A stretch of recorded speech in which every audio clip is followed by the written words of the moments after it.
prochain présentateur, Tyler Mitchelson, président et chef de la direction de Corporation Royal Nickel. Il est président et directeur de la direction de la Corporation Royal Nickel depuis le 13 octobre 2009. Il était auparavant vice-président de la stratégie du développement des affaires chez Valley Brownsfield. De 1995 à 2006, il a travaillé pour Inco dans divers rôles de planification et de développement des finances et d'opérations à Thompson, au Manitoba, à Sorowako, en Indonésie, à Sudbury, en Ontario. C'est moins exotique, mais Sorowako, ça sonne très bien. Il a obtenu son diplôme de comptable agréé en travaillant chez PricewaterhouseCoopers, anciennement Pricewaterhouse, de 1991 à 1995. Il est membre de l'Institut des comptables agréés de l'Ontario et détient un baccalauréat en commerce avec distinction de l'Université du Manitoba. Je vous laisse la parole.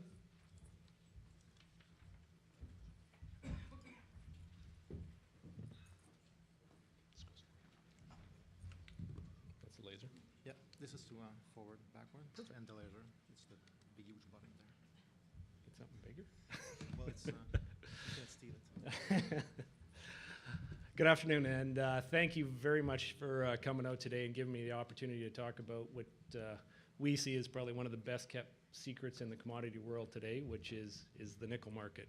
You don't hear a lot of people talking about it, but what we see going forward is one of the most exciting nickel cycles to come.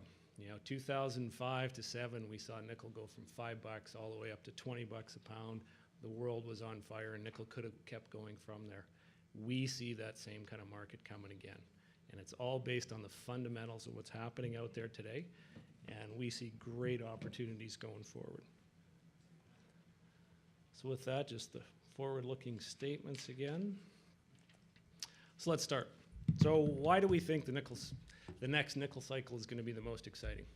Once again, if you look at the nickel market and what is happening today, particularly on the supply side, once again, the nickel market is not ready for the next wave of demand.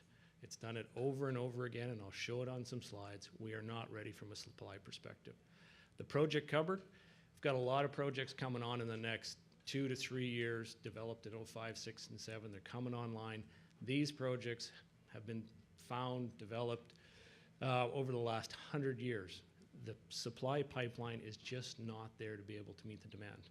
In 2005, 6, and 7, nickel pig iron, we'll talk about that a bit in a few slides, it saved the day. It provided 70% of the nickel growth in those periods. It will not be able to do that again. So when you look at the nickel market, we'll show a couple slides. You know, it's a commodity, it cycles, but it's explosive when it cycles, and when it moves fast and it moves big. And you'll see that in the charts here today. So we're very bullish on what's happening in the nickel market and the opportunities in front of us. Oh. So nickel's a commodity. It cycles like everything else.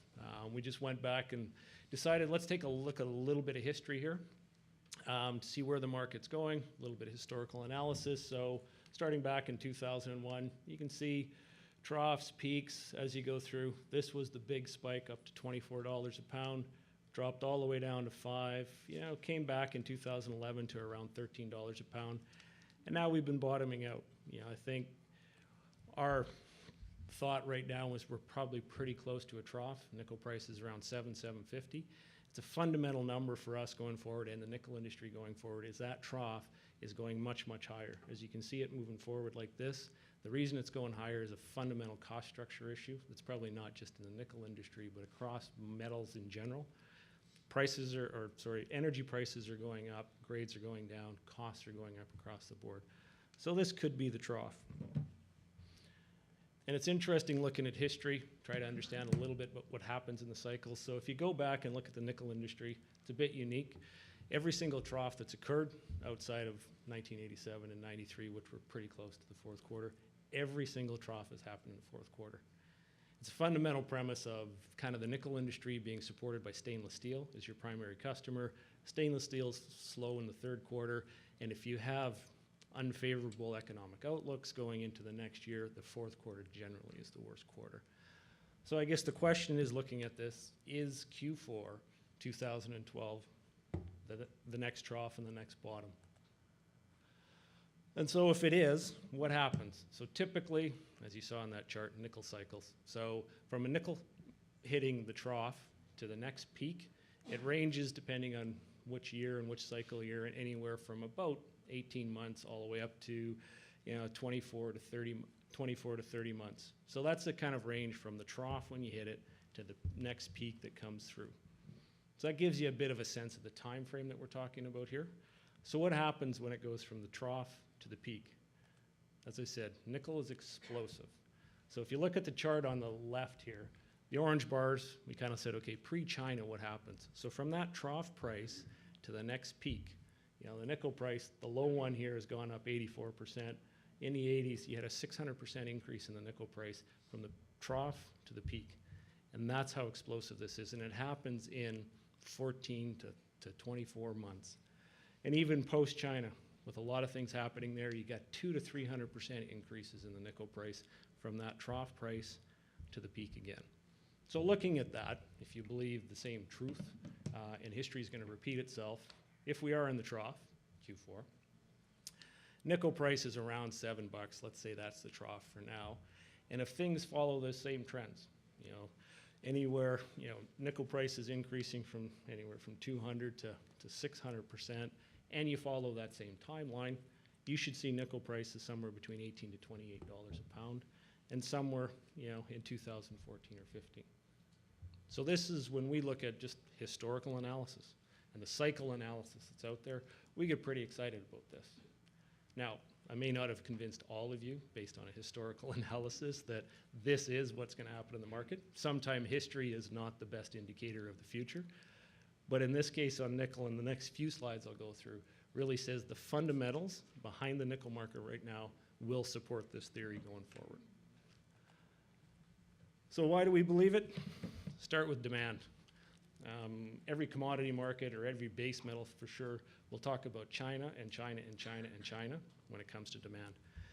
China is going to need another 1 million tons of nickel. Nickel market today is 1.6 million tons. China is going to need another 1 million tons by the end of this decade, early into the next decade alone. And that doesn't include India, doesn't include South America. That's the size of the growth in the nickel market by the end of the this decade. Current projects, we'll show a slide on that. A lot of projects coming on. It can only deliver about half of what the nickel market's going to need. The next wave of projects, so what's in the project pipeline, like our Dumont project, that is not enough there to be able to meet that demand going forward. And NPI, which was 70% of the nickel growth from 2005 to today, will not be there in the future. It cannot fill that gap. This is why we're very excited. There's going to be such an imbalance on a supply-demand basis going forward that the nickel price has to run, and it has to run to be able to control the demand. Nickel price in 2006, it hit $20 a pound. It would have kept going to $50 a pound had NPI not entered the market. There was no feed available. I was at Inco at the time. We were the largest nickel producer. We ran out of nickel, physically ran out of nickel twice. That's how big the demand was, and we see that coming again. So talk about China. There's been a lot of talk. China's slowing down. 7.5% GDP growth. Just put it in perspective, 7.5% GDP growth is about 3.5 trillion RMB, 550 to 600 million US dollars. If you go back and look at that growth, in 2006, that was a 22% growth in GDP for China. The base has grown so large right now that even a 7.5% growth is very, very extreme. And it's a big, big number. Nickel's a bit unique. That is an industrial metal, and it really evolves as a country evolves and as the development evolves. So countries like China, their first evolution, industrialization, really starts with infrastructure. So you start building roads, bridges, buildings. That really focuses on the carbon steel. As the economy advances, you start building more complicated materials. You start building different production facilities, manufacturing facilities. You start using a lot more stainless steel. It's higher cost. You need higher quality materials going forward. And then it evolves to really looking at high nickel alloys. So this is the nuclear power industry. You're using 316 stainless steels. You're using high nickel alloys. You're using, for the aerospace industry, nickel cobalt alloys. So as you move along and the economy develops, you're using more and more high-end products such as nickel. In this case, you look at China, and what we did is we said, okay, on a per capita basis, and we chose Germany and Japan. These are countries that make stuff and they ship stuff to other people. They consume stuff internally. Let's compare. So on a per capita basis, if you look at carbon steel, China's pretty much at where they are. I saw a chart last week that shows this might get for China up to 650 as they keep continuing to develop their infrastructure. As you move forward, you see where China is on a stainless steel basis, still has a lot way to go. And if you look on a nickel consumption per capita, they're around 0.4 compared to Germany and Japan at 0.3. They have a long ways to go from here to get over to here, but they move extremely quickly. And they will get to that point a lot faster than anybody will guess. So what does that mean? So if you look at that 1.3, 0.4, if China gets to here, end of this decade, early next decade, that's 1 million tons of nickel a year. Right now the nickel market's 1.6 million tons. So China can just grow by that much alone. That's 20 of our Dumont projects. That's a lot of nickel investment and a lot of project investment that has to happen just to deliver on China. Not looking at India, not looking at South America. This is what gets us very excited and makes us very bullish in the nickel market. So where's it going to come from? Talked about, and you read in the press, there's a lot of, and the analysts will talk about a lot of supply. There's about 500,000 tons of supply coming onto the market over the next probably 2 to 3 years. Some of these are lower risk ferronickel sulfide deposits. The ferronickel ones, Onça Puma, down in Brazil, Barro Alto, Coniambo. While they're low risk, they're having a few challenges ramping up, but they will work. They're economically challenged in some cases. Higher risk projects, pressure acid leach, what I'm all too familiar with. Goro in New Caledonia, Ravensthorpe in Western Australia that was just restarted, Ramu, Mbatavi. Higher risk, very technically challenging, but these are the projects that are out there today. So the question is, if you need another 500,000 tons, where's it coming from? So you look at that pipeline. Those projects there, Coniambo and Goro, they're over 100 years old. They've been known forever. It took us this long to develop them. Take a look at the rest of these, all found in the 60s and 70s. The new guy on the block was Talvivera, found in the 80s.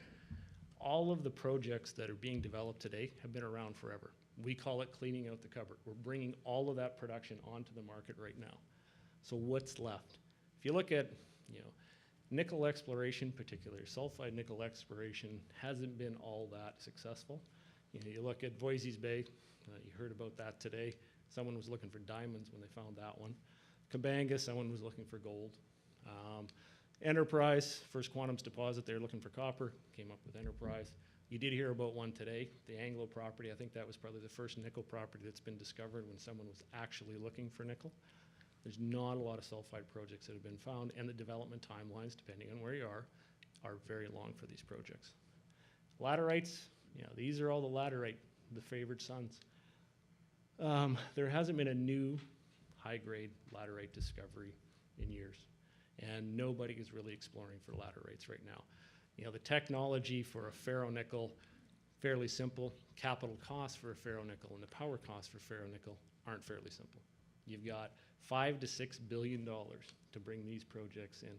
People just aren't going to be investing that kind of money in these projects anymore.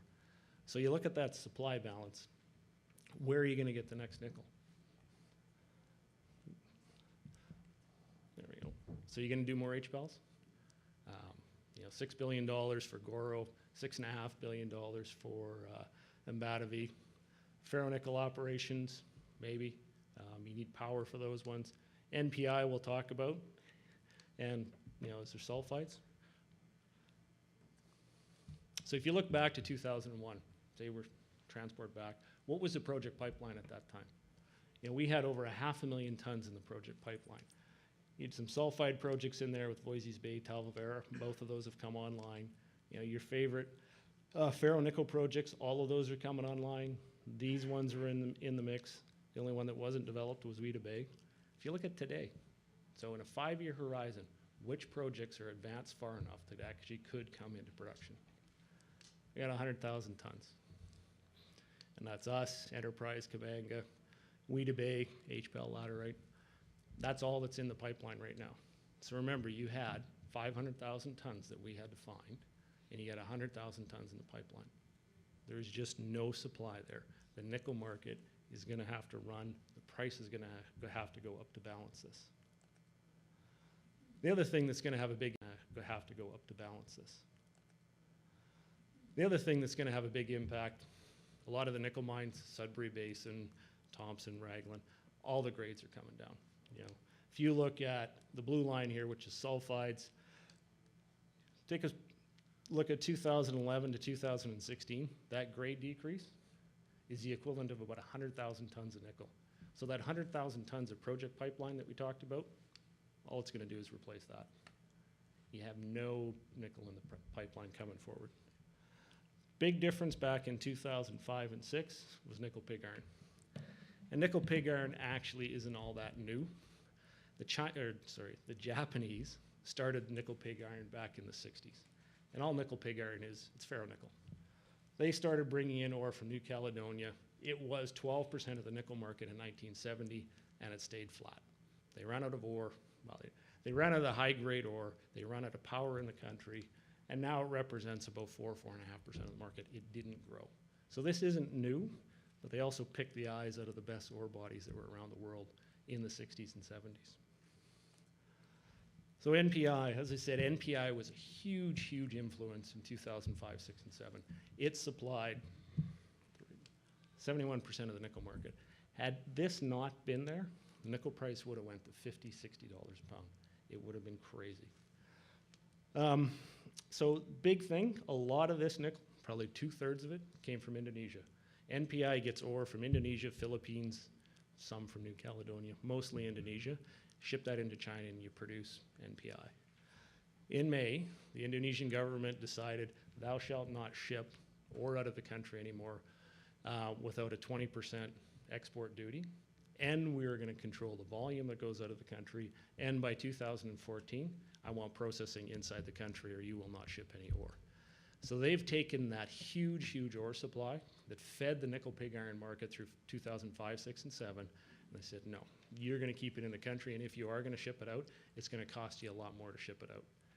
And the issue with NPI, they like saprolite, the type of laterite feed. There's not too many countries in the world that have high-grade saprolites. Indonesia is the best. New Caledonia's got some, but that's all tied up with existing producers. There's a bit in the Solomon Islands. So if you're not going to get it from Indo, you got to look other places. If you look at the Philippines, the grades go from 1.8, 1.9%. They drop down to 1.6. That's a 30 to 40% increase in your cost structures right there, which is going to drive up your price even more. So if you look at what happened in May, Indonesia being Indonesia announced all the changes before they actually came into effect. So you had a huge spike in ore shipments coming out of Indonesia because everybody wanted to get ahead of the export ban. And then you look at where it's come down to now. You know, if you go from an average here to here, that's the equivalent of about 100,000 tons of nickel that's not going to be available in the market as well. So NPI did save the nickel industry in 2005, 6, and 7. It's not going to be there going forward. So that 500,000 gap, you don't have a traditional project pipeline to fill it.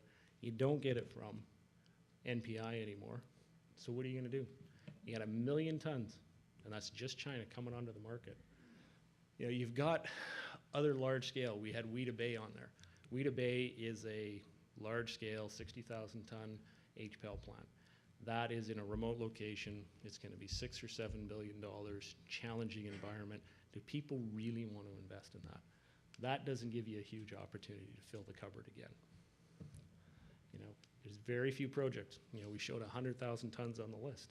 You know, Dumont's one of the few. You know, we've got an advanced stage project. We've pushed it into feasibility study. We're in the permitting process right now. You know, it's a very large reserve, 30-year project life, very competitive cash cost. There's not a lot of these projects around.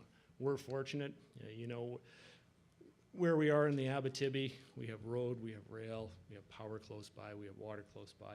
We have all the infrastructure there, and we have a skill set in the community and the surrounding area that allows us to develop this project. You look around all the nickel projects, you don't have projects like this. And the ones that you do have probably are much more remote or have much more technical challenges. So when you look forward into the nickel market, you really don't have the supply side to match the demand. And that's why we're so excited about this. We are not, once again, ready for the upturn. As that demand comes in, the supply is not going to be there. And whether it's 2014, 15, or 16, my crystal ball isn't quite that good, but it is going to be there. And when it goes, it is going to go very fast, and it's going to be very explosive, and you're going to see prices up in that $22, $24, $28 a pound range again. And for projects like Dumont, you know, an extra $1 a pound for us adds another $500 million to that NPV. That makes it a very, very exciting project for us and an investment opportunity out there. So with that, go back. Thank you very much for taking the time today. It's not often I get to wave my arms about nickel in front of a crowd, so really appreciate everybody listening.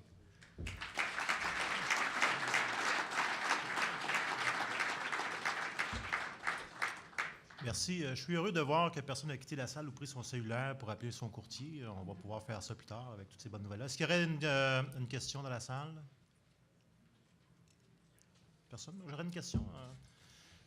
I don't know the inventories, but if you look at the zinc or other commodities at the London and Shanghai Metal Exchange, the inventory in both places skyrocketed over the last 2 years. What's the situation with the nickel? Well, nickel right now is running at about 130,000 tons. Weeks of supply, that's a little above average. Okay. What's changed is, if you look at that NPI market, there's traditional European producers and a certain Russian producer that likes to dump nickel onto the LME, especially around the end of the year. It's good for sales bonuses and a few other things. They put more nickel onto the LME. What's really balancing the nickel market right now as opposed to the LME is really the NPI inventories. They are so sensitive to cost structures. If you look at the last 10% of the cost curve for nickel, that's all NPI producers, and they range anywhere from $8 a pound all the way up to $15 a pound. So as that price moves, those guys come in and out of the market, and they're the ones that are actually balancing the market as opposed to the LME. So following the inventories, that correlation that typically would be there, inventory goes up, price goes down, and not as good now as it once was before. So. Okay. Great. Thank you. All right, thank you very much.